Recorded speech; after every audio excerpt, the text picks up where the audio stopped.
Programa Ibermemoria Sonora y Audiovisual. Preservando la memoria sonora y audiovisual de la región iberoamericana.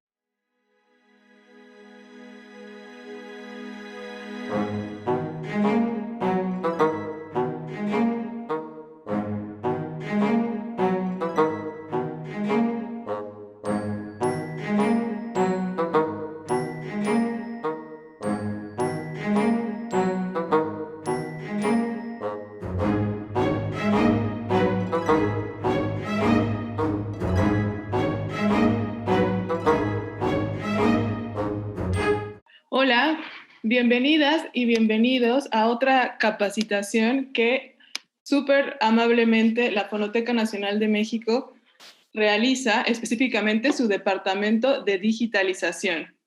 Estamos muy contentos que nos acompañen y de ver a tantos asistentes. Si no nos han acompañado, les digo esto, que por favor pongan el nombre, su nombre, más el nombre del país del que provienen. Lo pueden hacer con el clic derecho y con la función de renombrar. En cuanto a la sesión de preguntas y respuestas, como ya saben, estas son al final de la exposición, pero conforme les vayan surgiendo las preguntas, pueden ir poniéndolas en el chat. Al final las voy a leer y las ponentes van a resolver sus dudas. Esta vez nos acompañan una músico-compositora y una ingeniera en comunicaciones y electrónica. A continuación les diré un poco más sobre ellas. Leonora Espinosa Suárez, músico desde hace más de 30 años. Estudió canto y percusión en la Escuela Superior de Música y en la Academia de Música Fermata. Especializada en percusión latina con Steve Thornton en la ciudad de Kuala Lumpur, Malasia, ha realizado proyectos con artistas como Tania Libertad, Carmen Lereño, Humberto Álvarez, G. de Rosell, con el grupo H, con Poncho Kings, ha dado conciertos en Singapur, Francia, Perú, Nueva York y Los Ángeles, entre otras ciudades y países. Como cantante solista, ha participado en el espectáculo de bolero Cautiva y en el espectáculo Jarocho en la supervisión musical y producción. Tiene experiencia en el manejo de tecnología, audio y aplicaciones en publicidad, música, radio, postproducción y producción de contenidos radiofónicos y de audio. Trabaja en Fonoteca Nacional de México desde hace 7 años. Por otro lado, tenemos a Verónica Rojas, quien es egresada del Instituto Politécnico Nacional en Ingeniería de Comunicaciones y Electrónica con especialidad de acústica. Desde 2012 se ha dedicado a la transferencia de soportes analógicos a digitales y a la postproducción para su preservación y difusión en el Departamento de Digitalización en la Fonoteca Nacional, digitalizando soportes como cintas de carrete abierto, discos, cassettes y DATs. Años más tarde empezó a realizar el control de calidad de todos los soportes en el Departamento de Digitalización y ha tomado cursos como digitalización de surco y cintas de carrete abierto y normalización de volumen y su impacto en la calidad de la escucha en la Fonoteca Nacional. Así que pues le doy la palabra a las ponentes para que nos den su charla. Hola, buenos días a todos. Vamos a empezar por la capacitación. Vamos a dar la digitalización de cassettes. Creo que es importante empezar un poco con los antecedentes de ese soporte, porque esto nos va a dar también mucho contexto de cómo están las digitalizaciones y nos va a ayudar a la toma de decisiones en cuanto al proceso ya como tal de digitalización.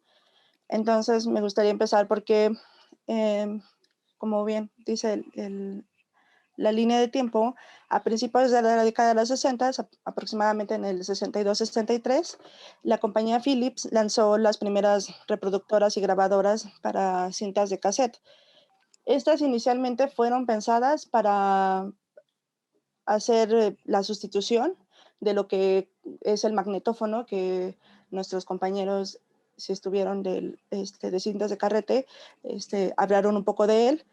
Entonces, estos soportes del magnetófono, a pesar de que sí había soportes portátiles como la Nagra, de todas formas eran más robustos, pues consumían también muchas baterías, entonces los cassettes se idearon inicialmente para pues sustituir esto. Al principio, estos fueron creados únicamente para voz, o sea, era como su propósito, era lo de voz, y pues no tuvo tanto éxito porque siendo un soporte más pequeño, con la cinta un poco, era de 1/8, entonces este soporte lo que tenía era baja calidad porque tenía mucho ruido.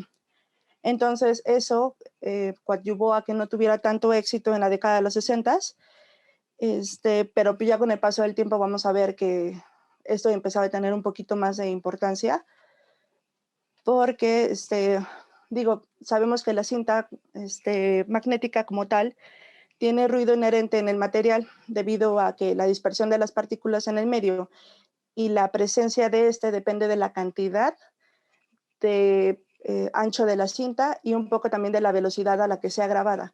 Entre menor velocidad es menos calidad y entre más delgado sea también. Entonces eso va a hacer que haya una relación a ruido muy baja y el ruido pues sea prominente. Como les comentaba hace rato, el propósito fue inicialmente pues la voz, ¿no? Que oscila entre los 250 y 3 kHz, que sabemos que algunos fonemas están entre los 4 y 8 kHz, pero conforme fue avanzando el tiempo, se dedicaron a tratar de mejorar este sonido y bueno, y tanto es así que se llegó a grabar ya música en este tipo de soportes, porque pues también aumentaron el rango de frecuencias, pero a pesar de todo eso, el ruido era pues bastante, ¿no? Bueno, muy mayor comparado con una cinta de carrete abierto o con incluso el disco. Entonces, bueno, un poquito como viendo el proceso de grabación, sabemos que las partículas magnéticas, que es el material con el que está, bueno, que depende del material del que esté compuesto la cinta, van a ser sometidos a un campo magnético fluctuante, perdón. Y también es importante tomar en cuenta que depende del material que sea, puede que algunas partículas se tenga que subir la intensidad de flujo magnético para que éstas puedan ser magnetizadas completamente. Entonces, cuando hay una señal de ruido muy baja, el campo magnético también se va a debilitar, lo que va a ocasionar que algunas partículas no se magneticen completamente y cuando pasen a la cabeza de reproducción, la reproductora las traduzca un poco como distorsión, que es lo que se le conoce como el hiss, o el ruido de la cinta. Que esto lo iremos tomando un poquito también más tarde. Y en los 70s, gracias a los sistemas de Dolby, que ya se empezaron a usar en el 67, empezó como este sistema, ya tuvo un mayor auge y ya se incorporaron pues varios soportes, ¿no? O sea, empezaron las radiocassettes, empezaron a bueno, después vendrían los Walkman, pero por lo tanto empezaron a tener mucho éxito por justamente que se eh, tenían radiocassettes que si bien eran portables, también pues, podías escuchar en la radio AM y FM. Y eso pues fue también parte del éxito de los cassettes.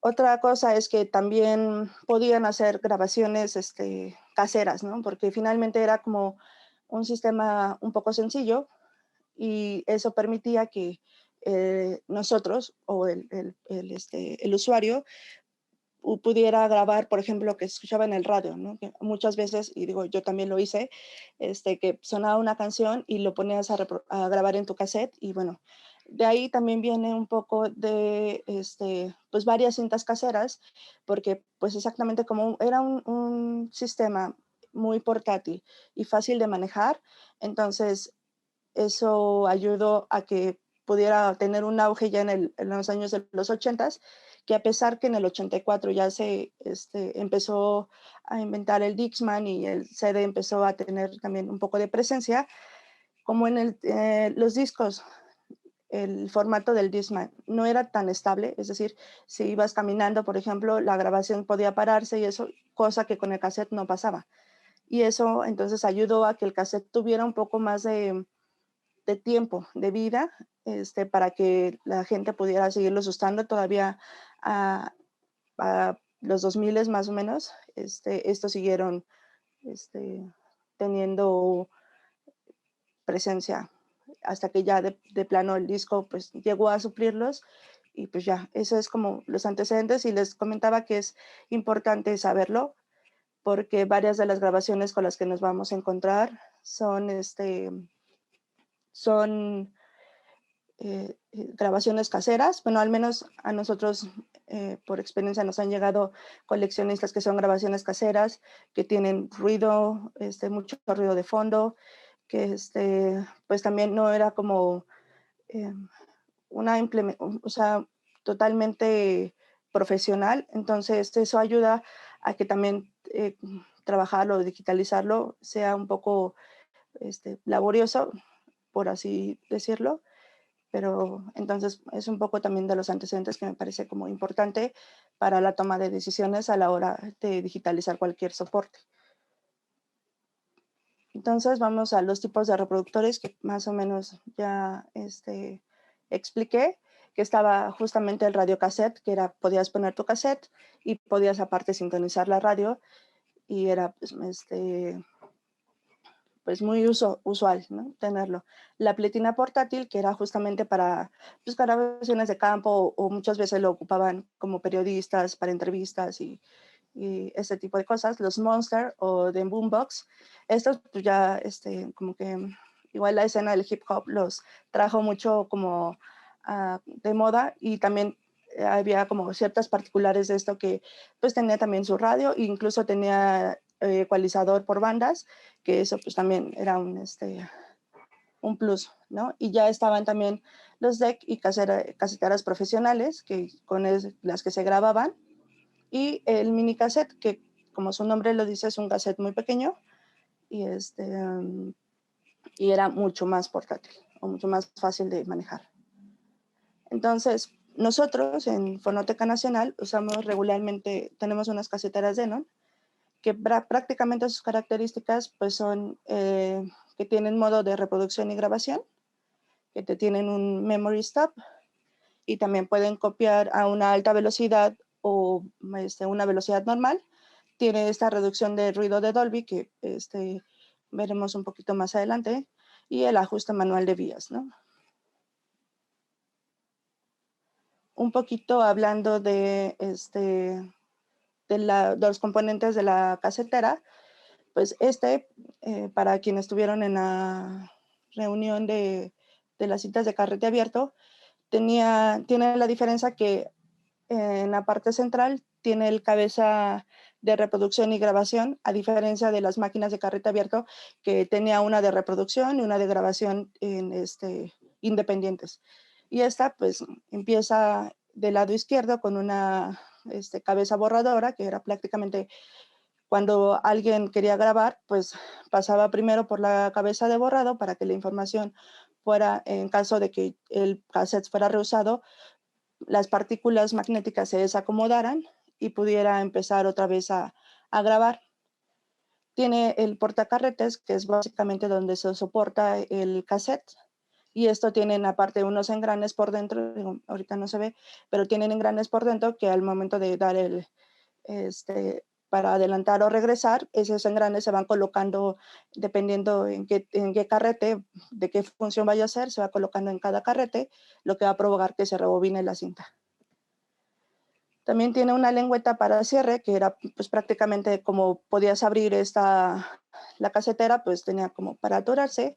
El motor, que también dependía de la velocidad a la que se iba a reproducir. Y lo que también no cambia mucho de las máquinas de carrete abierto es que tenían su capstan y su pinch roller, que pues ayudaban al transporte de la cinta.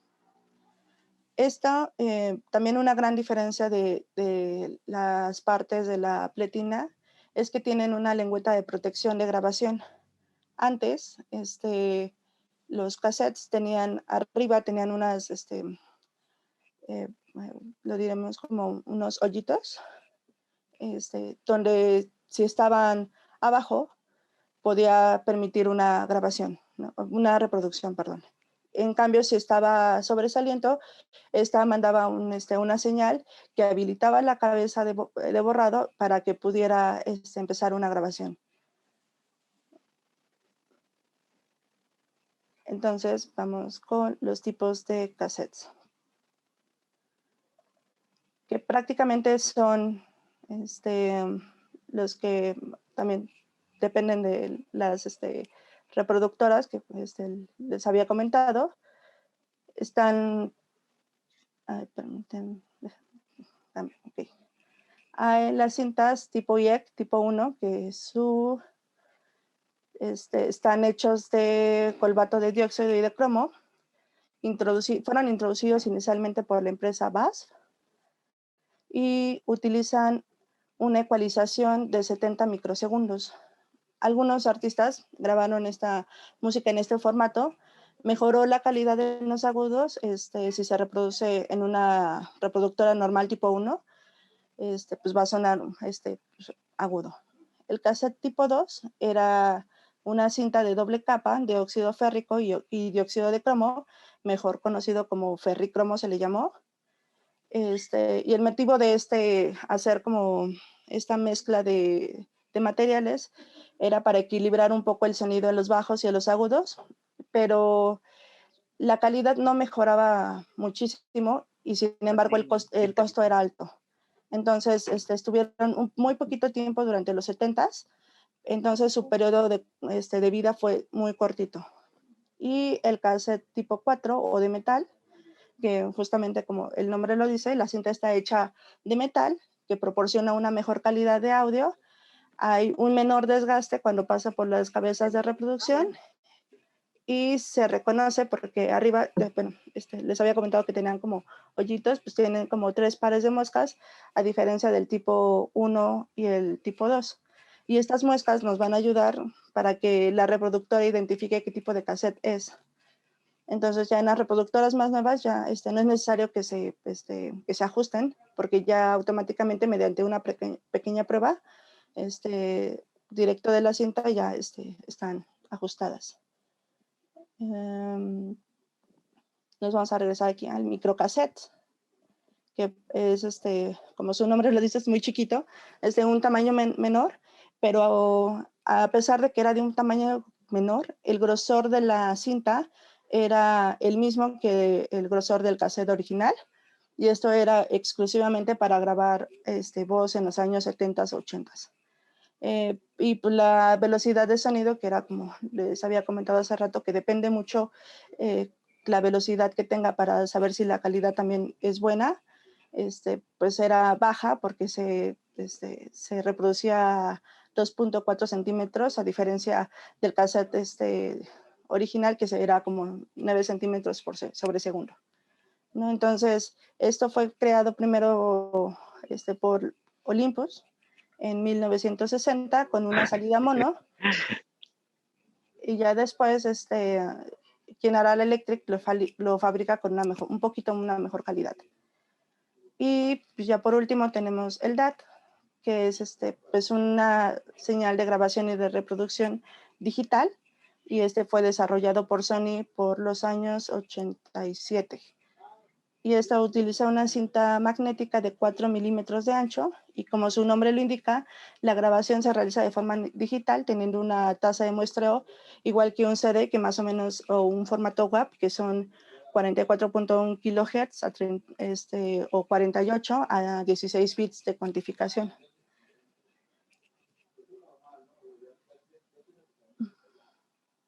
Entonces, por otro lado tenemos la cinta, ¿no?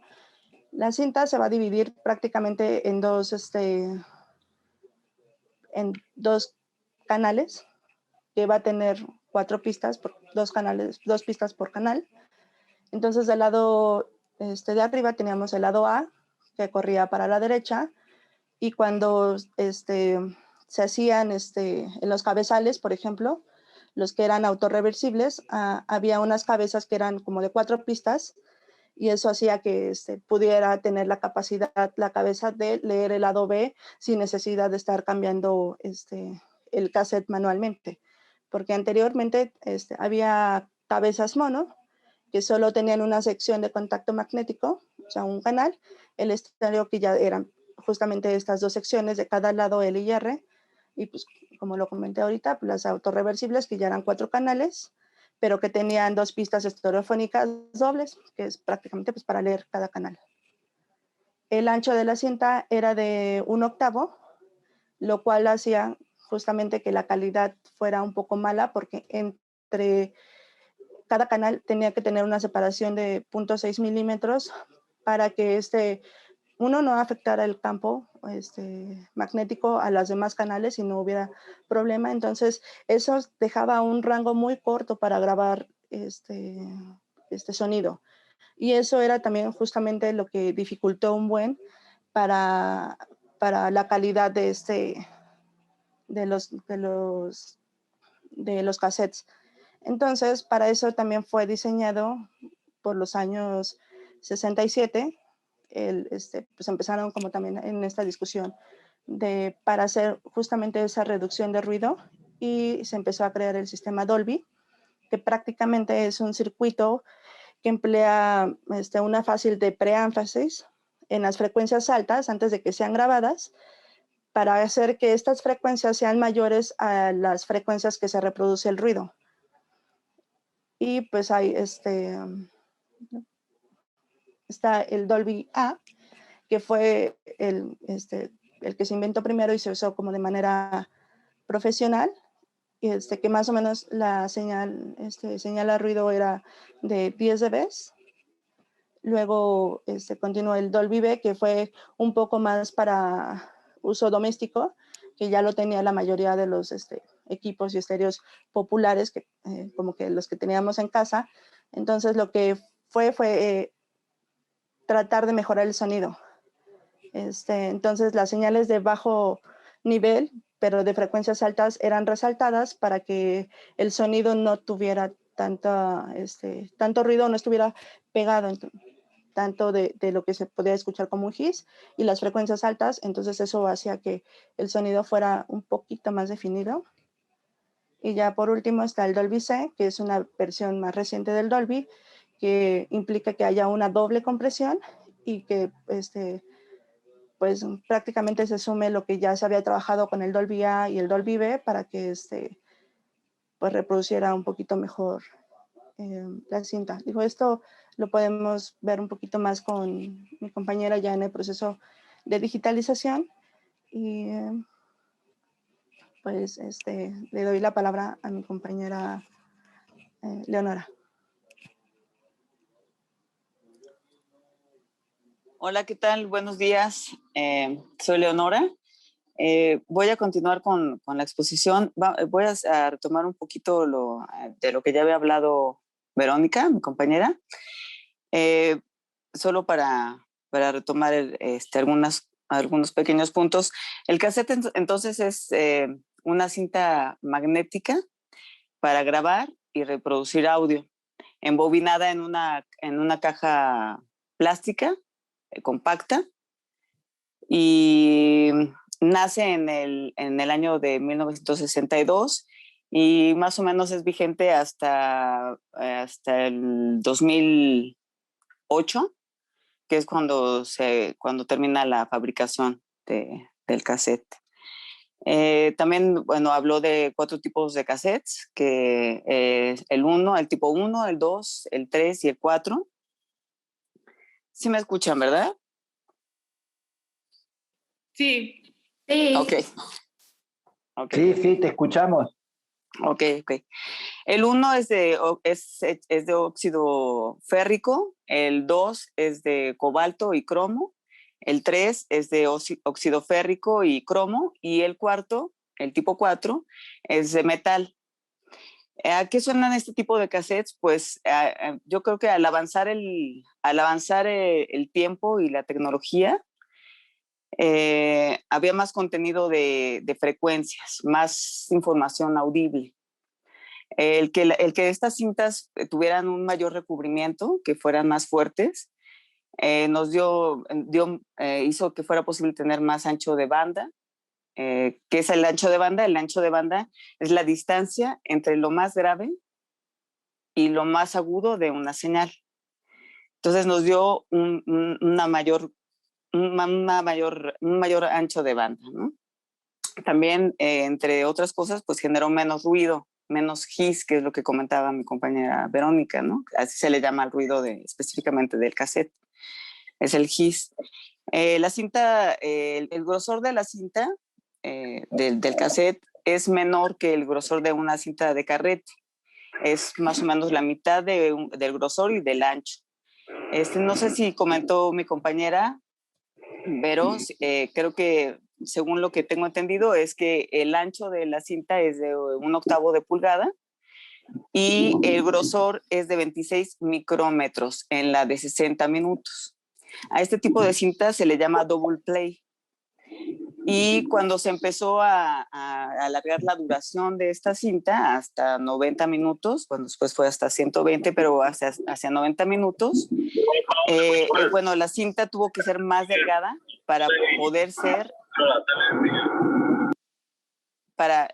es que se escucha ruido, perdón. La cinta tuvo que ser más delgada para poder embobinarse en la misma caja y tener el mismo espacio, ¿no? Entonces fue haciendo cada vez más delgada.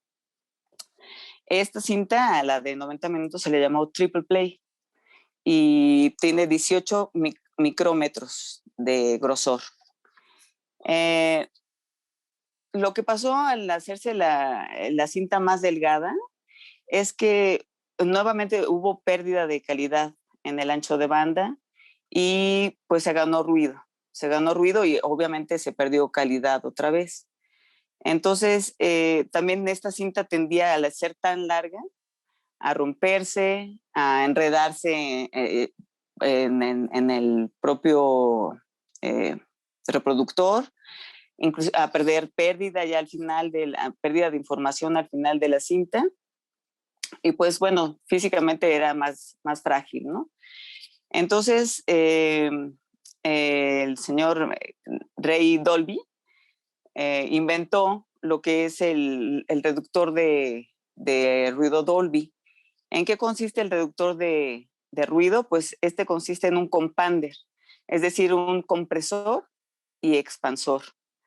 Este es un proceso multibanda en donde el ancho de banda se divide en varias bandas, como un pastel, y en cada banda se va haciendo una reducción, una compresión digital, o más bien dinámica, una compresión dinámica, que enfatiza a la hora de grabar, y cuando se reproduce el audio, exalta y expande las bandas para recuperar un rango dinámico. Pero ahora, ya que se recupera el rango dinámico, ya está separado del ruido por debajo de la señal. Ya no, el ruido ya no interrumpe la señal. Entonces, con esto, durante la grabación, este proceso se llama codificación y durante la reproducción se llama decodificación. Esto es más o menos a grandes rasgos lo que es el Dolby, ¿no? Lo que hace que es comprimir y expander. Entonces, bueno, voy a entrar al tema ya del proceso de digitalización, que es el que tenemos normalmente en la Fonoteca Nacional. Cuando nosotros trabajamos una digitalización, lo primero, pues recibimos una colección o una cantidad de soportes que ya están previamente catalogados. Ya tienen todos los datos, qué tipo de cassette es, qué contenido tiene, etcétera. También ya tiene ya viene con cierta limpieza, dependiendo de la colección, dependiendo cuáles sean sus condiciones. Puede ser una limpieza simplemente de polvo, puede ser también una limpieza, si tiene hongos, por ejemplo, pues, o se cree que tiene hongos, se puede meter a un horno. Es un horno especial para este tipo de tratamientos, donde el calentamiento es poco a poco durante el día. Bueno, es todo un tratamiento que le hacen en el área de conservación. Y también hay otro tipo de limpiezas como o se ayuda cambiando. Hay muchas cintas que vienen con los carretes ya muy dañados. Entonces es necesario cambiarles el carrete para que puedan circular de una manera más libre. También lo que se hace es lubricar algunas de las cintas cuando no corren fácilmente. ¿Qué otra cosa? Pues no sé, son algunos ejemplos, ¿no? Que realmente es algo que nosotros no lo hacemos, ¿no? A nosotros ya nos dan el material con este tratamiento, ¿no? Pero más o menos es una idea de lo que se llega a hacer en conservación. Otra de las cosas que tenemos, ya que tenemos nuestro material y vemos que está en buenas condiciones, lo que tenemos que hacer es checar que el registro en el sistema de catalogación, la envoltura o la caja de nuestro soporte y nuestro soporte verificar que tenga la misma información y también en el audio, ¿no? Tenemos que verificar siempre que sea la misma información en todo, en el soporte, en la catalogación, en el registro y en el audio. ¿Para qué es necesario hacer eso? Verificar que todos los datos sean iguales. Nos va a dar le va a dar el acceso al público con mayor facilidad. No va a haber trabas o va a haber equivocaciones. Entonces, es necesario confirmar toda la información para que sea accesible al público. Las colecciones que recibimos pues son de instituciones, también son particulares. Generalmente las que son particulares llegan a tener un poco pues diferentes condiciones, ¿no? Pues de entrada son almacenadas yo creo que en diferentes condiciones. Yo, por ejemplo, pues mis cintas de cuando aquellas épocas donde lo usábamos mucho, pues generalmente uno los guarda en cajas, acaba poniéndolas en un cuartito por ahí, de repente hay humedades, las pones como sea, sin un orden, ¿no? O todas acostadas y otras paradas, en fin, ¿no? Y cuando es una colección de alguna institución, pues generalmente tienen un cuarto de almacenamiento donde las ponen en orden, en fin, tienen cierto cuidado, ¿no? Yo creo que tienen mejores condiciones. También lo que decía mi amiga Vero es que las grabaciones o las colecciones particulares tienen mucho la característica de que fueron grabadas pues en condiciones diferentes, con grabadoras, ¿cómo se dice? Que te las puedes llevar a todos lados, se me fue la palabra, bueno, con este tipo de grabadoras caseras, que las pones en el comedor, en la cocina, en el jardín, ¿no? En donde estés, las prendías, ¿no? O incluso también borrabas y a ver, di unas palabras o lo que se te ocurriera, lo volvías a grabar, ¿no? En fin, tienen unas condiciones diferentes. Pues las de instituciones pues son generalmente como programas o conciertos, no sé, no tienen como otro lineamiento, pero así son las condiciones más o menos. Bueno, y bueno, después de ya checar el registro, ¿no? Ver que tiene la limpieza necesaria. Nos preparamos los operadores nos tenemos que preparar de cierta forma. ¿De qué forma? Es básico usar unos guantes siempre. Al manipular nuestro soporte es necesario ponerte los guantes para no llenarlo de grasas o de sudor o de partículas o de bacterias que puedas traer en la mano. Porque por dos razones. Porque puedes, el hecho de tocarlo directamente impide que puedas extraer el audio de la forma con la mayor calidad, si es que algunas partículas lo obstruyen. Y también finalmente son partículas que se quedan en el soporte y van creando bacterias al pasar el tiempo y se van creando hongos. Parece que pues no se nota, ¿no? No se nota que queda tu huella, pero eso va generando un deterioramiento en el soporte. Entonces siempre es necesario ponerse los guantes. También se recomienda usar tapabocas, porque algunas veces estas cintas no sabemos cuánto tiempo tienen, en dónde estuvieron, en qué condiciones, y pueden tener hongos, por ejemplo, o algunas bacterias que puedan dañar nuestro sistema respiratorio, ¿no? Entonces, lo más recomendable es ponerte también un tapabocas para no tener algún daño. Esto es primero. Después es, ya que estás con tus guantes y tu equipo necesario, hay que limpiar el equipo reproductor. Es necesario limpiarlo también para que no tenga ningún residuo de ningún tipo, ni de una cinta que ya estuvo ahí, ni de polvo, ni suciedades, ¿no? ¿Para qué? Para que la reproducción de tu audio tenga la mejor calidad posible, ¿no? Entonces, ¿cómo hacemos esta limpieza? Lo que hacemos es usar hisopos, que pues, son los cotonetes, los que conocemos como cotonetes, no sé cómo lo conozcan en otros países, pero son esos pequeños palitos con algodón a los lados, los llamamos hisopos, y lo que hacemos es bañarlos en agua, en agua destilada para las partes de plástico o de goma, porque estas partes, al ser de plástico o de goma, son más sensibles, se pueden resecar o pueden ir deteriorándose más fácil si usas algún líquido fuerte. Entonces esto se limpia solo con el agua destilada, que es recomendable porque tiene menos sales, es más pura y también daña menos a las partes, ¿no?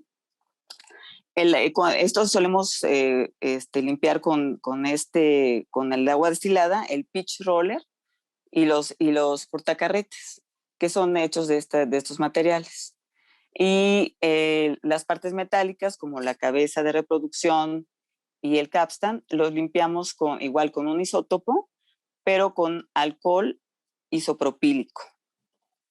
Entonces, una vez que ya limpiamos bien nuestro reproductor, bueno, también se me olvidaba decir, cada vez que vamos a reproducir un soporte nuevo o el siguiente soporte, es necesario verificar y hacer una nueva limpieza, porque el soporte que ya digitalizamos puede dejar algunas partículas o algunos residuos del propio material de la cinta, y entonces poco a poco se va tapando el cabezal de reproducción. ¿Y esto qué pasa con esto? Pues que la próxima reproducción va a tener un daño porque no va a ser no va a tener la misma calidad que si estuviera limpio, ¿no? El cabezal. Se va tapando todo y no se reproduce con la misma calidad. Entonces es necesario limpiarlo de vez en cuando. Hay colecciones que están un poco más dañadas y que si las cintas son más viejas o estuvieron en condiciones más adversas y entonces van dejando material en el equipo. Entonces sí es necesario revisarlo para tener una mejor calidad. Después de esto, pues, lo que sigue, después de que ya está listo nuestro reproductor y ya está limpio, lo que hacemos es encender nuestro equipo. Nuestro equipo lo tenemos que encender con un orden, ¿no? Encendemos la interfaz, después la mezcladora. Bueno, la mezcladora, ahí recibimos varias señales, ¿no? La señal de la interfaz, de la reproductora, de la computadora, y la canalizamos hacia las bocinas. Bueno, ok, entonces primero se debe encender la interfaz, después la mezcladora, después la computadora, después la reproductora y al final las bocinas. ¿Por qué? Esto tiene un orden para no provocar picos de voltaje que puedan dañar nuestro equipo. De la misma manera, al apagar nuestro equipo, lo primero que tenemos que hacer es retirar nuestro soporte para que el soporte no tenga un daño, pero en la misma forma, pero al revés, ¿no? Apagar primero las bocinas, después el reproductor, después la computadora, después la mezcladora y al final la interfaz. Debe ser con ese orden para no generar estos picos de voltaje. Ok, y bueno, después de esto ya tenemos tenemos un software que es el que usamos para capturar nuestros audios. lo habilitamos y bueno, nosotros en este caso usamos el software de Noah Record. Con este programa podemos ir capturando información por ejemplo, como el ancho de banda, el rango dinámico, el azimut, varios datos necesarios que debemos de tener acerca del soporte, y podemos configurar los parámetros análogo digitales de cada soporte, ¿no? Para la conversión análogo digital. Podemos, por ejemplo, en este caso el sample rate, que es el número de muestras por segundo que sirven para representar el ancho de banda. Ese generalmente lo ponemos en 48 Hz, que es como un estándar que manejamos en la fonoteca. Y también el bitrate, que ese es el número de bits que representa el rango dinámico. Generalmente los bits en 24 bits. Bueno, ya después de que checamos nuestro software, viene la configuración del hardware. Ahí, por ejemplo, tenemos que checar algunas condiciones de la máquina. Yo lo que checo siempre al llegar es, por ejemplo, que no esté aplicado ningún Dolby. No es recomendable usar un Dolby, ningún tipo de Dolby si no se sabe exactamente cómo fue grabado ese audio, ¿no?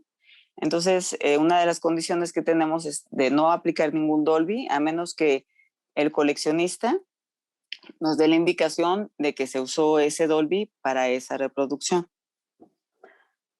También, por ejemplo, siempre yo trato de checar el speed.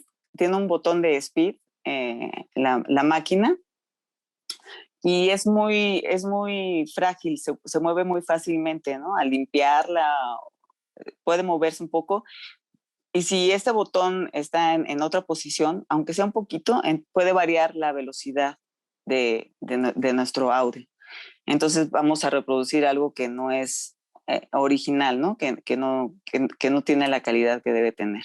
Entonces siempre debemos de checar que esté en ceros. Ya si la cinta presenta algún problema de velocidad, pues se hacen algunas pruebas, ¿no? Pero en general hay que tratar de que esté en ceros para oír la información como viene, ¿no? Original. También en la reproductora tiene otro botón que es para regresar, ir y regresar automáticamente, da la vuelta automático y se va y agarra el lado B. Esto yo tampoco, a mí no me gusta mucho usarlo, porque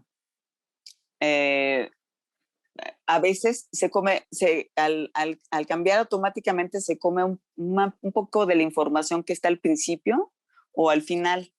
Entonces, si ya tiene un contenido, se va a volar una parte y va a parecer como que entró abruptamente, pero pues no fue así, sino que al hacer el cambio automático se llega a volar algunas partes. Entonces yo trato de no usar el automático.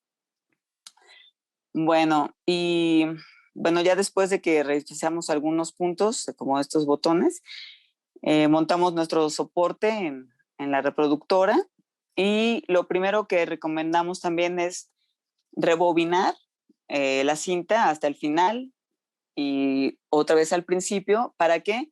Para aflojar la cinta, para que si llega a estar apretada o no ha sido usada en mucho tiempo, que se afloje un poco y no tenga dificultades al reproducirse. También hacemos un espoteo para ver, precisamente para verificar el contenido, como les decía en un principio, para verificar que el contenido es realmente el que viene en la información de las cajas y de la catalogación y del mismo soporte. Entonces hace un espoteo, se ve el contenido, la ganancia. Muchas veces, por ejemplo, en grabaciones caseras, sobre todo, están grabando a un nivel y de repente empiezan risas o aplausos, o cortan la grabación y empiezan en otra parte y se acercan más al aparato, ¿no? Entonces ahí puede variar tu volumen y eso va a afectar en los picos de tu captura, ¿no? Entonces hay que hacer como un espoteo y también para ver cuánto dura esta grabación. Muchas veces el contenido, digamos, importante o al que se le está dando prioridad, dura menos tiempo de lo que dura la cinta. Y abajo de esa información, pues, como decía, solía grabarse encima de otras grabaciones que ya estaban en el cassette, ¿no? Entonces, al final puede ser que acabe una entrevista o algo importante, y después había grabada música o niños en un parque o X situación que ya no tiene nada que ver con el contenido que está catalogado, ¿no? Entonces hay que también espotearlo para saber hasta dónde va a llegar tu contenido y también registrarlo en tu documento acerca del soporte. También configuramos la ganancia en el software para que los niveles de entrada tengan como pico más alto un máximo entre 10 dB de full skate y los menos 3 dB. Más o menos es lo que usamos. Y bueno, una vez que ya estamos listos, iniciamos el software, iniciamos la grabación y le damos play a nuestra reproductora. Y pues capturamos. Es importante que durante la captura estemos como pendientes de cualquier situación, porque muchas veces se llega a parar el cassette, cambia la información. A mí me ha pasado que de repente está girando el cassette y se deja de oír información, ya no se oye nada, ¿no?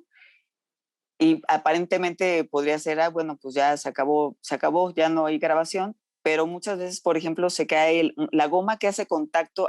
El cassette tiene una gomita, una pequeña goma en la parte de en medio, pegada, que hace contacto entre la cinta queda en medio y hace contacto con la cabeza de reproducción. Entonces, si esa goma se cae, se zafa a la mitad de la reproducción, pues ya no se oye nada, ya no hay audio. Entonces es importante estar pendientes de cualquier situación durante la captura. Eso es muy importante, ver qué pasa, ¿no? O puede de repente picar en algún lugar en el espoteo no te diste cuenta que subí el volumen y entonces ya echa a perder la digitalización, ¿no?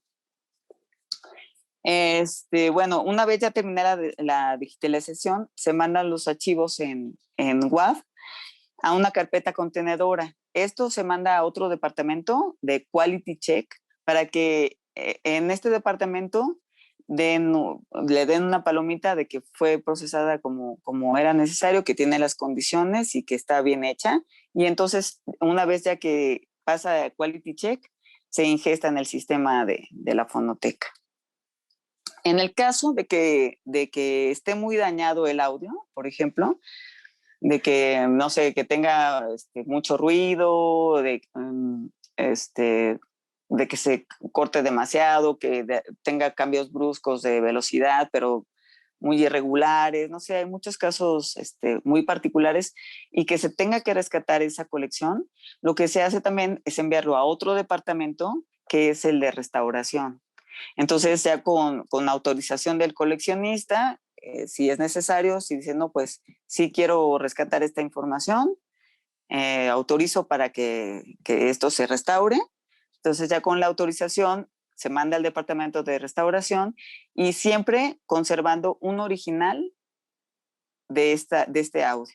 El original siempre se conserva y después el restaurado para que se vea la condición en que fue capturado ese audio.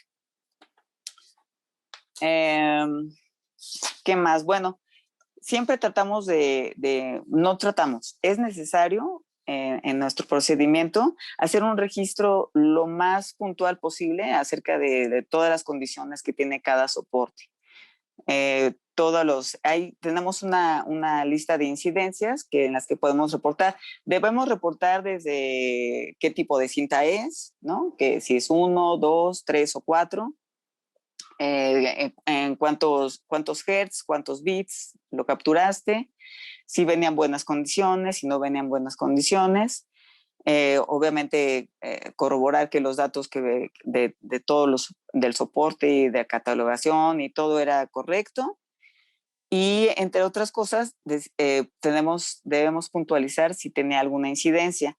Tengo una lista de incidencias que hice por aquí, que les voy a ir leyendo. Bueno, el problema de velocidad suele suceder también.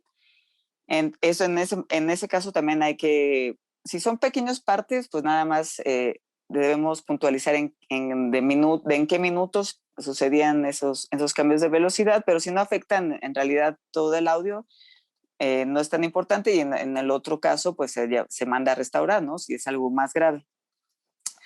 También se debe reportar, por ejemplo, si el contenido no corresponde a la descripción del inventario, ¿no?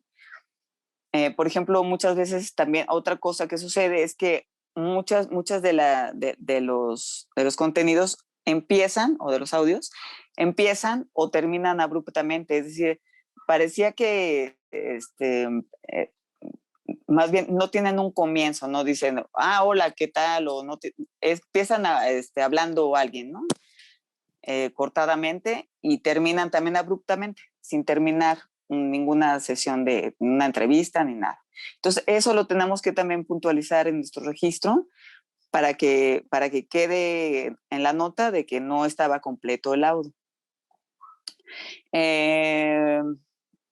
También hay cintas, por ejemplo, que tienen falta de lubricante y se tienen que mandar otra vez a conservación para ver si se pueden rescatar, volviendo a darles el tratamiento necesario. Es decir, que estas cintas generalmente lo que pasa es que no giran fácilmente y se están parando, o tenemos problemas, ¿no? para que sigan corriendo. Entonces hay que mandarlas a hacer una solicitud para que vuelvan a tratarles.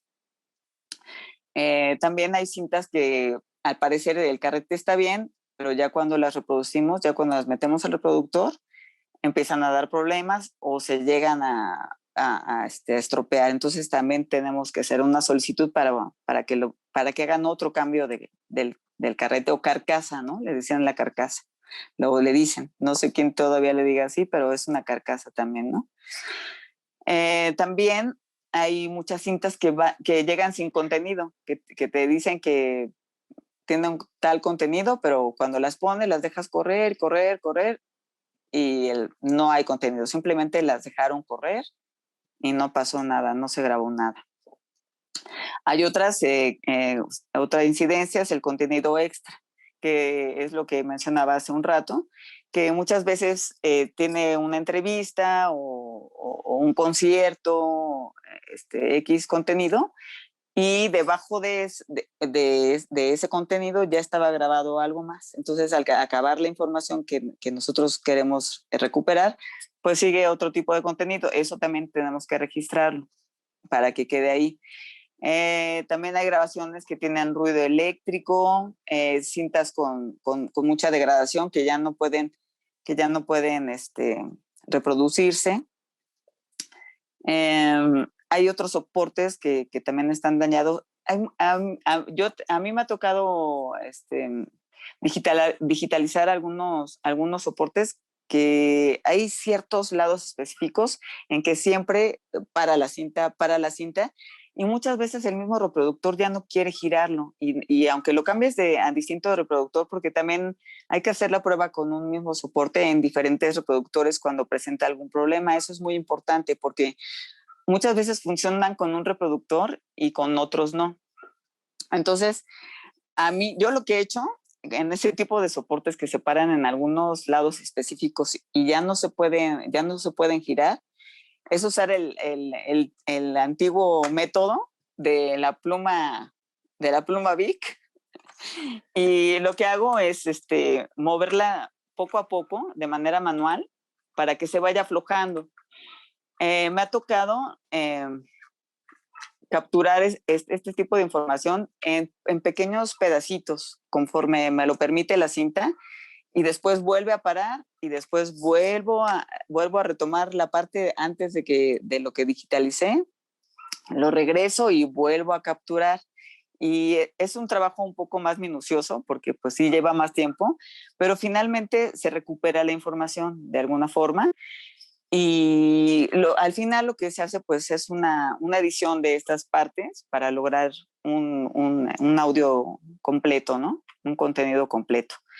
¿Qué más? A veces también, bueno, ya les había platicado también lo de esta gomita que hace el contacto en la cinta, está entre esta goma. Ah, bueno, pues aquí se las enseño más o menos. A ver si puede ser. Permítanme tantito. No sé si se vea. Aquí está. ¿Sí la ven? Un poco más al centro, por favor.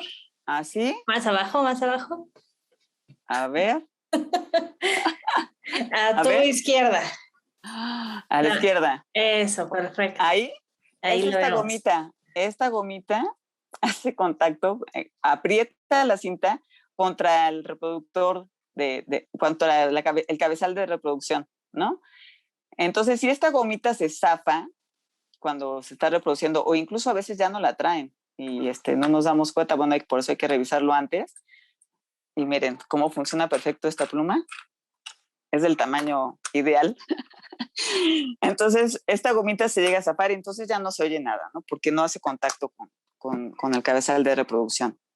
Otras veces también el leader tape está separado de la cinta magnética. Entonces, a veces llegas y pones tu audio y es tan frágil, a veces ya el cassette es muy viejo y el pegamento ya, pues está muy gastado, ya está muy seco. Entonces, a la hora de que hacen la limpieza en conservación y todo esto, pues no, aparentemente no está bien la cinta, ¿no? Está normal, pero a la hora de montarla ya en tu aparato, en tu reproductor, cuando recibe la presión para avanzar, automáticamente se despega. Y muchas veces también estás tratando de oír que tiene la cinta y de repente ya te das cuenta que lo que pasa es que no avanza porque pues está despegada de la cinta líder, de la magnética, ¿no? Entonces, en ese caso, pues también se tiene que hacer una solicitud para que en conservación se le dé el tratamiento necesario y se vuelva a pegar la cinta. Esto también es muy común en las colecciones que ya también son muy viejas. ¿Qué más? También hay unas cintas que presentan hidrólisis. La hidrólisis que es una reacción química provocada pues, por agua, por humedad. Cuando las cintas están mucho tiempo guardadas en lugares húmedos, lo que pasa es que el aglutinante empieza a hacerse como chicloso y los materiales empiezan a desprenderse por la misma condición de la cinta. Esto se le llama hidrólisis y empieza a afectar el soporte y es difícil que esto se retire de la cinta porque ya la humedad es muy difícil de quitar de un soporte. Entonces, esto se puede detectar en una cinta cuando la escuchas porque hace un rechinido que empieza a ser cada vez más constante, así súper, muy, muy, muy agudo, y cada vez empieza a ser más constante y también empieza la pérdida de información. Se empieza a perder cada vez más información. También lo puedes notar porque deja muchos residuos pegajosos precisamente en la cabeza de reproducción y en las cabezas que rebobinan, ¿no?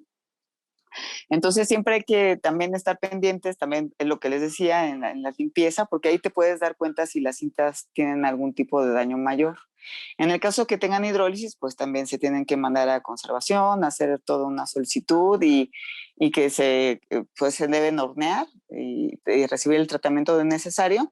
Y aunque esto no se puede, ya no para este daño, lo que se puede hacer es pues capturar lo antes posible y en las mejores condiciones, ya digitalizarlo, ¿no? Esto es de la hidrólisis, también puede ser, también hay casos con cintas que tienen wow o flutter. Esto es se nota, físico, y esto pasa cuando la carcasa o la caja va en las condiciones, o inclusive la cinta puede estar arrugada o maltratada en varias partes. Si se llegó a enredar en el reproductor, por ejemplo, pues se maltrata mucho y hay que volver a rebobinarla. En fin, puede tener algunos otros defectos ya físicos, ¿no? Físicos o químicos. Entonces, bueno, pues más o menos creo que hasta aquí sería lo que yo tendría que compartirles acerca de la digitalización del proceso. No sé si mi compañera Verónica quisiera agregar algo más, si hay algún comentario.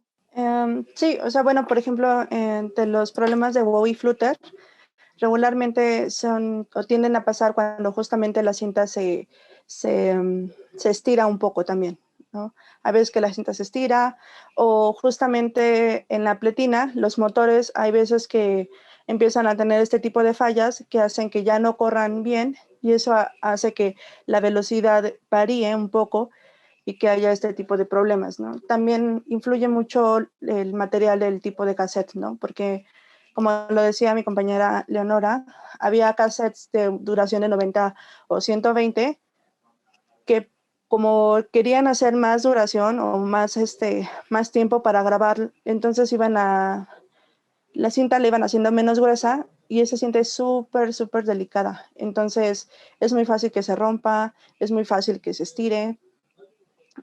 También creo que es súper importante a la hora de montar una cinta no ser tampoco muy brusco, justamente con este tipo de materiales. Tenemos que ver de qué están hechos, porque a algunos nos ha llegado a pasar que incluso hasta el ponerle stop, si es muy brusco, llega a jalar la cinta, y es también pues, un problema, porque esa información ya no se puede recuperar físicamente, ¿no? A lo mejor con diversos sistemas o programas para hacerlo podríamos igual mejorar un poco la calidad, pero ya es difícil que uno pueda manobrarlo de nuevo.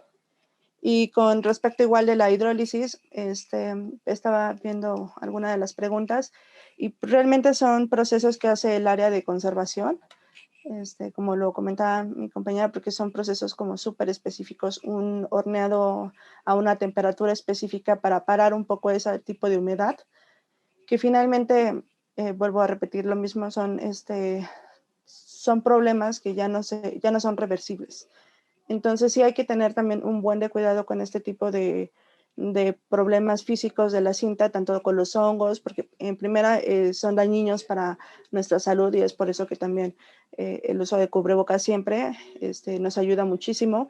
Creo que justamente los primeros pasos, como retomando un poco, es ver el soporte, ¿no? Y checar que no tenga mucho polvo, que si se ve un poco blanca la cinta es porque probablemente tenga hongos, entonces hay que mandarla otra vez a limpiar, para que también a la hora de reproducir no tenga tantos problemas, porque como finalmente la grabación pasa por los cabezales, esos polvos, el desprendimiento del material va a afectar a la manera en cómo se ha capturado el audio. Y también, aparte, si no se tiene como suficiente cuidado, va a empezar a desgastar de más las cabezas de reproducción, y al haber ese desgaste, pues probablemente en tus siguientes digitalizaciones, pues ya ni siquiera van a ser como tan fieles, porque ya existe un desgaste en tu cabeza de reproducción. Entonces creo que hay que tener bastante cuidado tanto con el soporte como tal, como con nuestro equipo, ¿no? O sea, limpiar súper bien las cabezas de reproducción, no, o tratar también de desmagnetizarlas, que, digo, para quienes estuvieron en la plática de mis compañeros, mi compañero Pablo habló un poco de cómo se hacía, que prácticamente era desmagnetizar las cabezas para que justamente todo el campo magnético remanente de las digitalizaciones que han pasado ya no esté presente, y no haya una interferencia. Yo quería aclarar algo que me acaban de comentar, que fue algo que dije mal. Cuando configuramos nuestro software, lo configuramos en 48 kilohertz. Parece que dije hertz, no me di cuenta, pero son kilohertz, son 48,000 muestras por segundo y 24 bits. Solo quería aclararlo porque creo que lo dije mal. Sí. Y creo también que ya es, pues sería como la información, ¿no? Verónica, más o menos. Sí. No sé. Que también digo, es importante, o es sí, justamente estos datos del sampleo, del bitrate son súper importantes porque entre más información tengamos o recuperemos de la cinta, recordemos que justamente para tener esta señal análoga, pues nos basamos mucho en el teorema de Nyquist, que prácticamente dice que tenemos que tener el doble de la frecuencia muestra o máxima. Así es. Y esto nos va a ayudar a nosotros a que entre más muestras tengamos de nuestra señal análoga, mucho mejor va a ser el acercamiento que se tenga y el error de cuantización sea menor. Entonces, justamente por eso lo seteamos a 48 kHz, a 24 bits. Digo, si alguien tiene o se puede hacer con mayor capacidad, que pues también se puede hacer, ¿no? A 96, a 32 bits, que nos va a ayudar muchísimo a mejorar un poco la calidad e incluso si ustedes tienen en algún momento que intervenir ese audio para mejorar el ruido o darle que sea legible la información, también que esté muestreado a altos grados como 96 o 32 bits, les va a ayudar a ustedes también que, pues a mejorar el audio. Y pues sí, creo que sería todo. Pues muchas gracias. Gracias. Creo que han sido súper claras y generosas con todo lo que nos han compartido. Y entonces voy a dar lectura a las preguntas, aunque entiendo que, por ejemplo, las de Julio Obregón, que las dos primeras creo que están más relacionadas con conservación y ya Verónica las resolvió, pero de todas maneras las voy a leer, ¿no? Julio Obregón de Panamá nos dice, ¿qué características iniciales debemos tener en cuenta para clasificar el estado de la cinta en cassette cuando llegan por primera vez a nuestras manos? O sea, una guía inicial, ¿qué tipo de solución o líquido podríamos usar para lubricar las cintas? ¿Cómo y con qué se realizaría el proceso de empalme en la cinta si se rompiera? Y la tercera pregunta es, ¿cómo se podrían obtener las formas o formularios a llenar donde se registran las incidencias en los diferentes procesos de restauración o digitalización en estos soportes? No sé si quieran agregar algo o ya sienten que todo está dicho.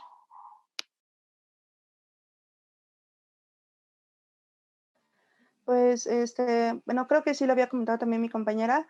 Para los empalmes usamos nosotros como un adhesivo que se llama leader tape, que es prácticamente una cinta adhesiva, pero muy delgadita del tamaño de la cinta de cassette. Entonces eso nosotros lo ponemos o incluso ya el área de conservación, digo, cuando son digitalizaciones que se tienen que hacer de manera urgente o porque tienen algún problema, pues tratamos de hacerlo nosotros, igual con guantes y todo, se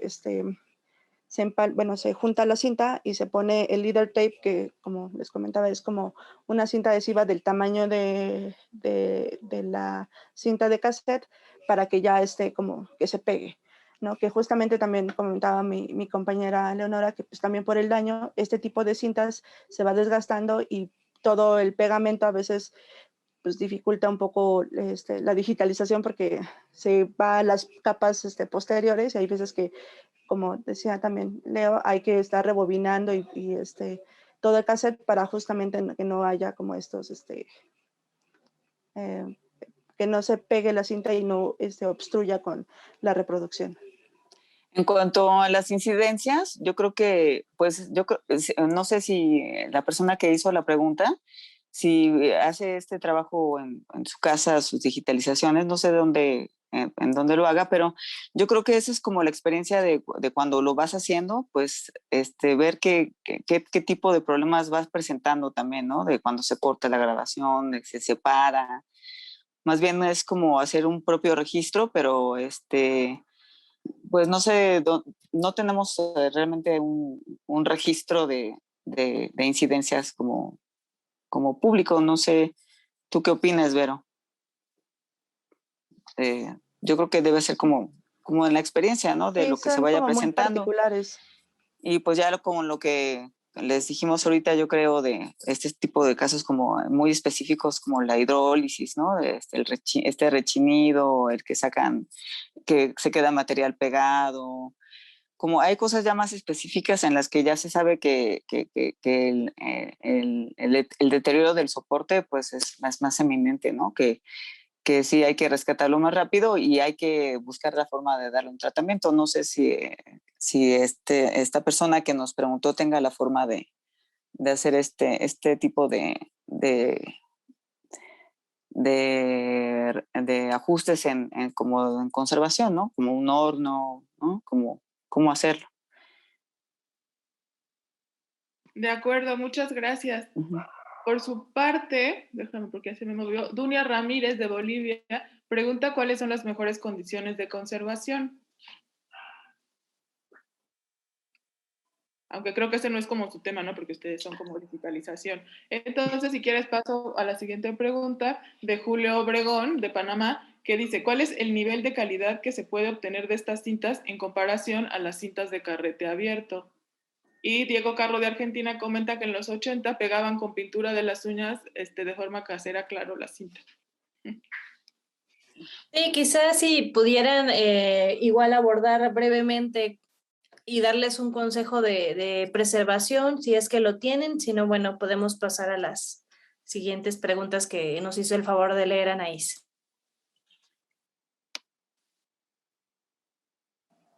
Pues en la fonoteca, como decía Leo, nosotros tenemos, o bueno, si se tiene un horno, por ejemplo, para todo esto, los problemas de humedad, y procuramos también mantener las cintas o pues, los cassettes a una temperatura un poco más fría, ¿no? O sea, no a la temperatura ambiente que deteriora los soportes. Los tenemos en bóvedas que tienen una temperatura un poco más fría para que pues, se puedan conservar un poquito mejor. Y pues también se tiene que tener mucho cuidado con el nivel de humedad, que donde los dejemos no, pues tratar de sellarlos porque como comentábamos, a veces uno los deja como en una caja ahí abandonado, entonces se llenan de polvo, eso puede ocasionar que en determinado momento hay humedades y con la humedad traigan estos problemas de hidrólisis, traigan problemas de hongos, entonces igual y no sé, cerrar muy bien donde estén guardados, que la temperatura no sea un poquito más fría a la temperatura normal y bueno, Que no sea húmedo. Uh-huh.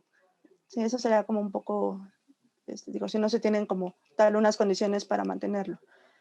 Y buscar que siempre tengan una caja, ¿no? Porque yo creo que en el caso de los cassettes, lo que está bien, al contrario que las cintas de carrete abierta, que las cintas de carrete abierto generalmente vienen en cajas de cartón.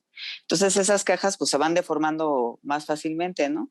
A diferencia, pues el cassette, sus cajas de plástica son bastante robustas, ¿no? Entonces yo creo que si se almacena con una buena temperatura, en una condición buena, pueden durar mucho tiempo en buenas condiciones. Este cassette que les enseñé ahorita, pues tiene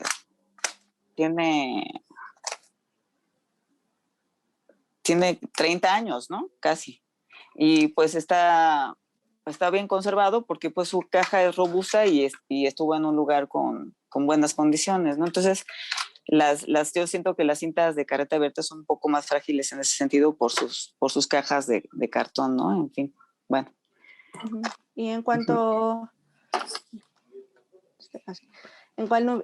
al nivel de calidad que se puede obtener de estas cintas en comparación con las cintas de carrete abierto, pues sí es menor, ¿no? Porque como les comentaba al inicio, las cintas de carrete abierto pues tenían, no sé, 1 pulgada, 3/4, 2 pulgadas, ¿no? Las profesionales. Entonces, justamente este tamaño de la cinta hace que también haya mucho más material para que se pueda hacer una grabación. Entonces, lo que pasa con el cassette es que al ser muy pequeña, de 1/8, hay mucho menos material para poder hacer una grabación y esta aúnale que todavía tienes que dividir un poco para que entre canal y canal no se peguen y el flujo magnético no influya, que son más o menos 0.6 milímetros. Esto hace que ya te quede muy poco de información para que puedas grabar. Entonces, sí, la calidad de un cassette a una cinta de carrete abierto es pues muy superior la cinta de carrete abierto, y también por eso muchas veces se usaba de manera más profesional, ¿no? O sea, todo lo que se grababa de música lo hacían en cintas de carrete abierto, la mayoría de 2 pulgadas, para pues, tener justamente mayor calidad a una velocidad más alta, ¿no? Que, como comentaban nuestros compañeros, pues tiene varias velocidades, entonces trataban de grabarlo a 15 para que pues justamente la cinta corriera más rápido y en mayor cantidad de cinta estuviera menor cantidad de información y eso aumentara la calidad del soporte. O del audio, perdón. Vale, muchas gracias. Rodolfo, que tal vez lo recuerdan por la plática anterior, que es de Fonoteca, nos dice que en la Fonoteca hay un archivo donde están catalogadas las incidencias para estipular un control de todos los eventos que suceden durante la digitalización. Por su parte, Vladimir Segia de Bogotá, Colombia, dice: hola, buenas tardes. Aquí en mi casa aún tenemos estos cassettes donde contienen música muy antiguas de artistas colombianos y no sé qué hacer con ellos. ¿Qué me aconsejan? Y no quiero desecharlos.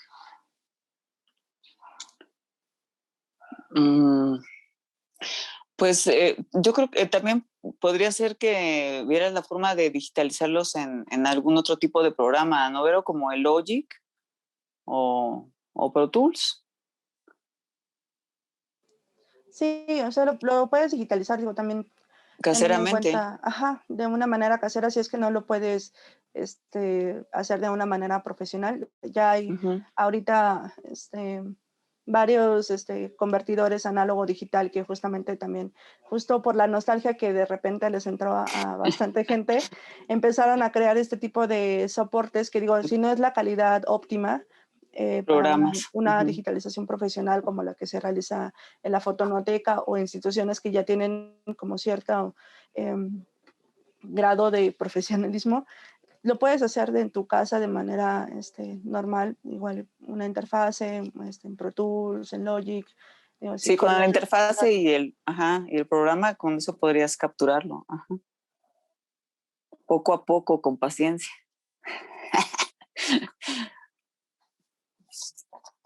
Buenísimo, pues muchísimas gracias a todas y a todos por acompañarnos. Yo creo que ha sido una charla excelente y se nos antoja saber más de acústica, audio y así. Bueno, ya sé que los que están aquí sí saben, solo yo no.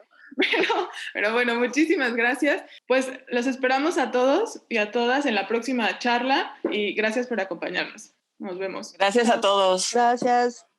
Gracias, muchas gracias.